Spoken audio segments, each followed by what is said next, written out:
जवाब दे देना, ठीक है। तो आज जो है सोल्यूशन हम कर रहे हैं क्लास 8 का,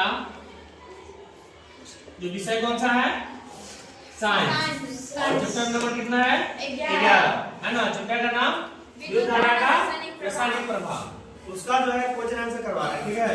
इसमें पहला क्वेश्चन दिया हुआ है किताब में, ये विद्युत चालन करने वाले अधिकांश द्रव्य डैश डैश डैश तथा डैश के विलयन होते हैं। तो किसके विलयन होते हैं? अम्ल के, क्षार के और लवण के। यानी अम्लों के, क्षारकों के और लवणों के होते हैं, विलयन होते हैं। उसके बाद क्वेश्चन नंबर बी दिया हुआ है, यानी खा कर सकते हैं इसको, है ना। जो किसी विलयन से विद्युत धारा प्रवाहित होने पर डैश प्रभाव उत्पन्न होता है। कौन सा प्रभाव? चुंबकीय प्रभाव उत्पन्न होता है, ठीक है ना। उसके बाद देखेंगे, ऐसा कर सकते हैं, एबीसीडी कर दो, ठीक है। ए कोई दिक्कत नहीं, बी, इसको सी और इसको डी, ठीक है ना। किताब में इस हिसाब से। चलो क्वेश्चन नंबर 3 वाला देखते हैं, पहला का तीसरा।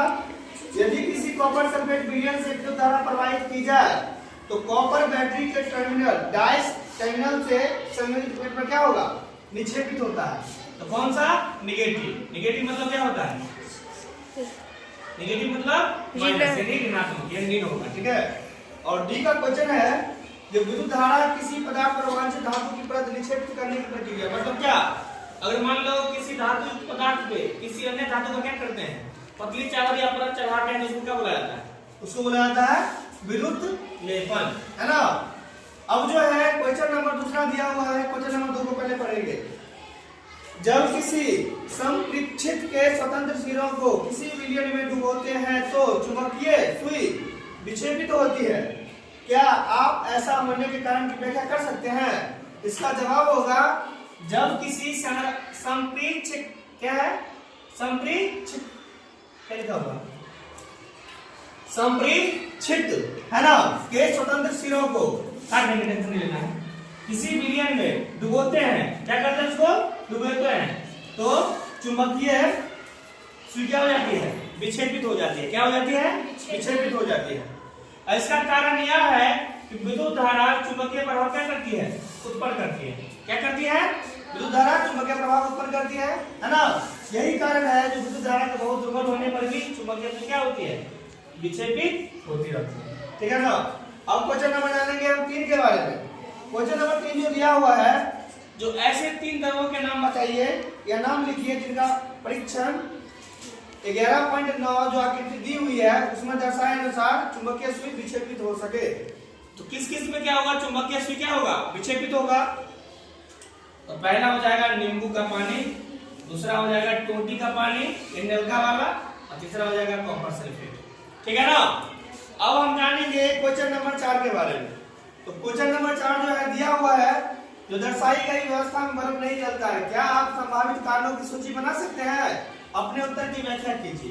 तो हम इसका उत्तर हम इस प्रकार दे सकते हैं कि क्वेश्चन नंबर जो है ना, ध्यान दो, 4 का है ना, इसका व्याख्या हम इस प्रकार कर सकते हैं, जो द्रव अपने से क्या करता है? अपने में से विद्युत धारा प्रवाहित नहीं होने देता है। और दूसरा बात है, जो विद्युत धारा बहुत दुर्बल हो, जिससे तंतु क्या हो, पर्याय क्या हो, गर्म हो जाता है ना। इस कारण बल्ब दीप्त नहीं होता है। दीप्त मतलब नहीं जल पाता है। क्या होता है? नहीं जल पाता है। अब जो है क्वेश्चन नंबर 5, 2 द्रव्यों A तथा B के विद्युत चालन की जांच करने के लिए, है ना, संपरीक्षित क्षेत्र का प्रयोग किया गया है।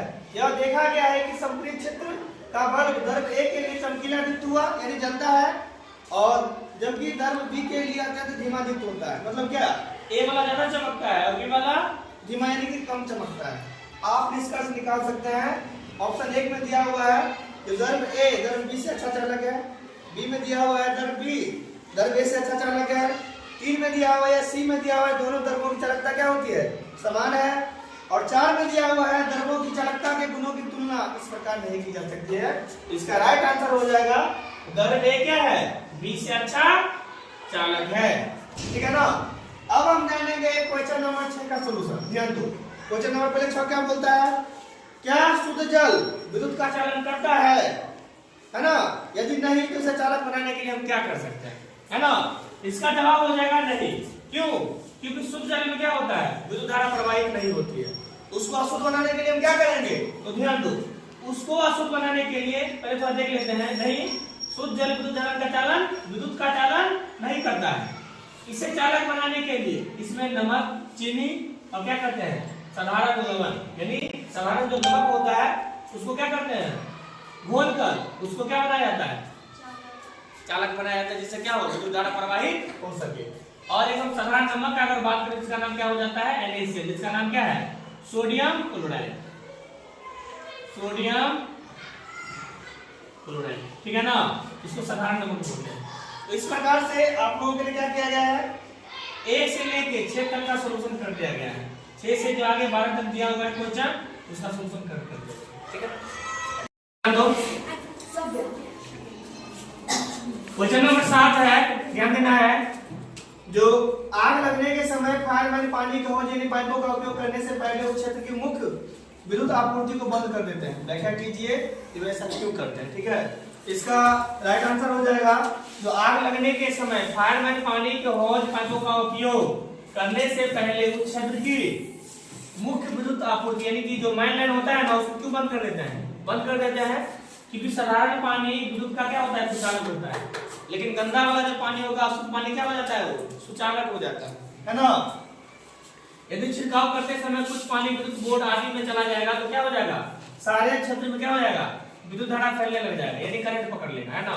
इससे क्या हो जाएगा, खतरा बन सकता है या खतरा बन जाएगा, जिससे क्या होगी, जान माल की काफी क्षति होगी या हानि होगी, है ना, इसलिए उसको बंद कर दिया जाता है। अगला क्वेश्चन 8वां नंबर, जो तटीय क्षेत्र में रहने वाला एक बालक अपने सांप्रीक क्षेत्र से पीने के पानी तथा समुद्र के पानी का परीक्षण करता है, वह देखता है कि समुद्र के पानी के लिए चुंबकीय सुई अधिक विक्षेप दर्शाती है। क्या आप इसका कारण बता सकते हैं? तो इसका कारण यही हो जाएगा, जो समुद्र के पानी के लिए चुंबकीय सुई अधिक क्या होता है, विक्षेप इसलिए दिखाती है क्योंकि समुद्र का पानी क्या होता है, संप्रेरक क्षेत्र के पानी से अधिक अच्छा विद्युत का चालक है, क्योंकि दूसरे का पानी की अपेक्षा जो है ना अधिक खनिज लवण वाला और क्या होता है, नमकीन। कौन सा पानी, समुद्र का पानी, इसलिए, ठीक है। अब क्वेश्चन नंबर 9 है, तो 9 को देखेंगे। क्या तेज वर्षा के समय किसी लाइनमैन के लिए, लाइनमैन जो बिजली वाला मिस्त्री होता है, उसके लिए बाहरी मुख्य लाइन यानी मेन लाइन जो है विद्युत तारों की मरम्मत करना सुरक्षित होता है? व्याख्या कीजिए। इसका जवाब क्या होगा, नहीं। क्यों नहीं होगा? क्योंकि अगर लाइन मान लो, अगर मेन लाइन जो होता है वो रहेगा तो क्या होगा, जो मरम्मत करने वाला मिस्त्री होगा उसको करंट लग सकता है ना। इसलिए पहले क्या करते हैं, उस क्षेत्र को माने मरम्मत करने से पहले या बिजली वाले भाग को मरम्मत करने से पहले क्या किया जाता है, उसको मेन लाइन को काट दिया जाता है। इसका आंसर हो जाएगा नहीं। तेज वर्षा के समय किसी लाइनमैन यानी बिजली वाला जो मिस्त्री होता है के लिए बाहरी मुख्य लाइन के विद्युत तारों की क्या है, मरम्मत करना सुरक्षित नहीं है, क्योंकि पानी विद्युत का क्या होता है, सुचालक होता है। और तेज वर्षा के समय जरा सी भी विद्युत दिशा यानी थोड़ा सा भी अगर बिजली का प्रवाह हो गया तो दशा में क्या होता है, लाइनमैन को इस दशा में करंट लग सकता है और इसकी जान तक की या जान तक को क्या कर सकता है, खतरा पहुंच सकता है या हानि हो सकती है।